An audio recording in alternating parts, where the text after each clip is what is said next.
E nosso estudo de hoje tem por título Evangelho e Individualidade, a lição 15 do livro Roteiro. Efetivamente, as massas acompanhavam o Cristo de perto, no entanto, não vemos no Mestre a personificação do agitador comum. Em todos os climas políticos, as escolas religiosas aproximando-se da legalidade humana, de alguma sorte partilham da governança, estabelecendo regras espirituais, com que adquirem poder sobre a multidão. Jesus, porém, não transforma o espírito coletivo em terreno explorável.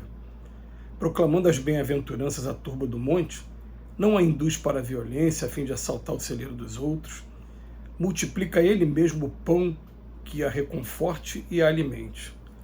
Não convida o povo a reivindicações, aconselha respeito aos patrimônios na direção política, na sábia fórmula com que recomendava fosse dado a César o que é de César.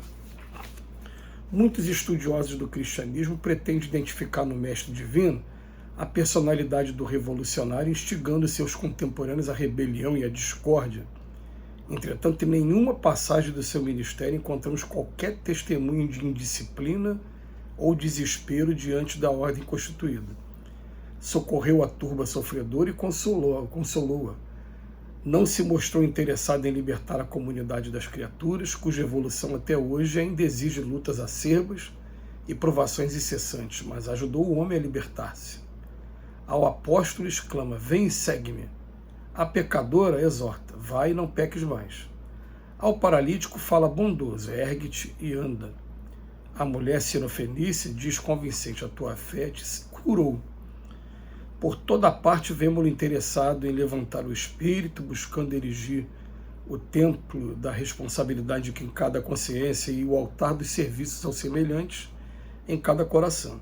Demonstrando as preocupações que o tomavam perante a renovação do mundo individual, não se contentou em sentar-se no trono diretivo em que os generais e os legisladores costumam ditar determinações.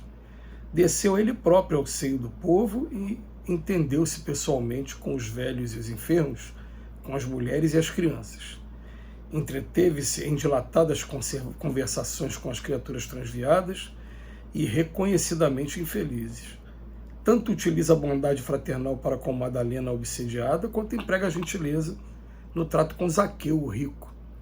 Reconhecendo que a tirania e a dor deveriam permanecer ainda por largo tempo na terra na condição de males necessários à retificação das inteligências, o benfeitor celeste foi, acima de tudo, o orientador da transformação individual, o único movimento de liberação do espírito com bases no esforço próprio e na renúncia ao próprio eu.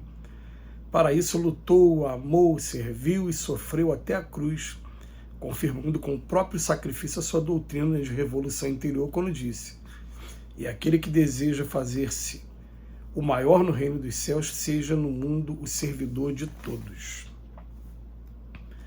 A gente passa a ter agora nesse livro, Roteiro, uma sequência de lições que sempre vai começar com o título Evangelho. Evangelho e alegria, Evangelho e individualidade, Evangelho e caridade, Evangelho e trabalho. Enfim, a gente vai analisar nas próximas semanas o Evangelho de Jesus sobre alguns aspectos. E hoje vem mostrar a individualidade. E quando vem tratar da individualidade, Emmanuel faz questão de assinalar para a gente que o Cristo, em momento nenhum, a gente vai ver como personificação daquele agitador comum, aquele que quer revolucionar tudo, que quer mudar o mundo. Ele coloca aqui para a gente que ele estava o tempo todo observando, sim, as leis estabelecidas na época, questionando, sim, porque ele fez passar a lei de Moisés por uma revolução muito grande, quando resumiu em apenas duas os 10 mandamentos, 2, amar a Deus acima de tudo e o próximo como a si mesmo, e as outras normas de conduta para conter o povo ainda muito rebelde, que foi feita por Moisés. O Cristo simplesmente ele atacou mesmo, ele falou que aquele que tiver pecado que atire a primeira pedra, quando iam apedrejar uma mulher adúltera dentro do estabelecido pela lei mosaica. Isso ele realmente fez, mas em momento algum ele ordenou que ninguém jogasse a pedra. Ele simplesmente convidou, fez o convite de consciência para cada um. E aí a gente vai perceber que, olha, essa frase do Emmanuel, que Jesus não transforma o espírito coletivo em terreno explorável, não. Ele vem proclamar as bem-aventuranças, mas não induz ninguém para violência, ninguém para modificar radicalmente todo esse comportamento. Ele não, e também não chama o povo a reivindicações, não. Ele aconselha respeito aos patrimônios da direção política e vem falar para a gente, ó, dá a César o que é de César. Essa passagem do dá a César o que é de César, qualquer pessoa que tenha curiosidade de conhecer o Evangelho, e já tem um bom tempo que a gente não fala dessa maneira, mas a gente aconselha sempre a quem quiser conhecer o Evangelho que leia diretamente no Novo Testamento os Evangelhos de Mateus, Marcos, Lucas e João, de preferência começando pelo Evangelho de João, porque é o Evangelho do amor, é o mais completo. Aí depois, o que acontece? A gente pede que leia como se você estivesse lendo um romance, que você estivesse tendo acesso a uma história, um livro que ganhou de presente, porque vocês vão ler de maneira imparcial, isso é, sem nenhuma ideia que algum membro sacerdotal, algum pastor evangélico, alguém tenha induzido. Você vai ler de maneira totalmente imparcial e vai ter acesso à história mais bonita da humanidade mesmo, da maneira como foi. E o Emmanuel continua dizendo que dentro dessa individualidade, ele simplesmente chama a atenção de cada um, de cada pessoa. Ele fala para a gente assim, ó, ao apóstolo ele exclama, vem e segue-me. A pecadora, vai, não peques mais. Ao paralítico ele fala, ergue-te e anda. E a mulher, a tua fé te curou, a mulher Sirofenícia. Quer dizer, ele vem o tempo todo levantar e vem trazer para o centro aqueles que estão marginalizados, e ele vem o tempo todo buscar a iniciativa de cada um de nós, a sensibilidade de cada um de nós, e cada um, é claro, vai ter o seu momento, não vai ter aquele desrespeito. Aliás, uma coisa que a gente vai aprendendo, ele não desrespeita o nosso livre-arbítrio, não existe essa coisa. Ele está o tempo todo respeitando o momento de cada um e fazendo os convites e mostrando quais são as compensações quando a gente conseguir praticar o Evangelho. A gente vai vendo o que acontece com a gente quando a gente desrespeita, quais são as visitas que a lei de causa e efeito faz a cada um de nós de maneira educativa.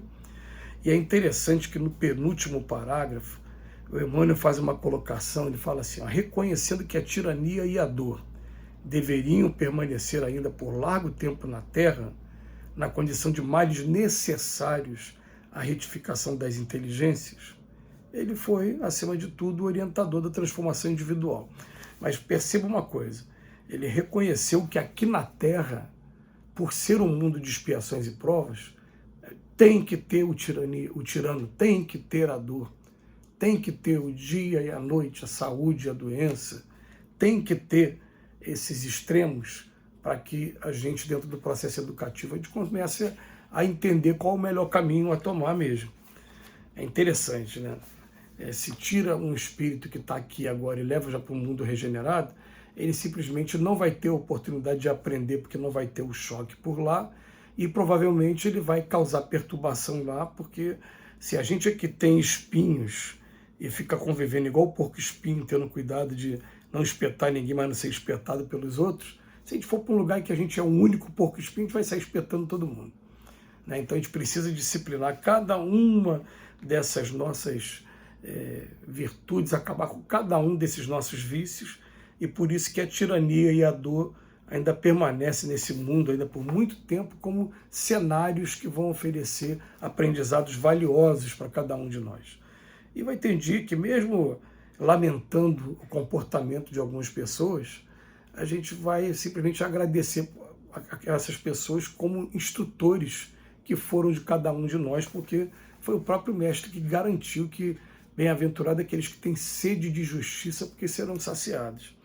E ele termina dizendo para a gente, ó, ele lutou, amou, serviu e sofreu na cruz, e disse para a gente que aquele que quiser ser o maior no reino dos céus, que seja o servidor de todos aqui. Que Jesus nos abençoe hoje e sempre.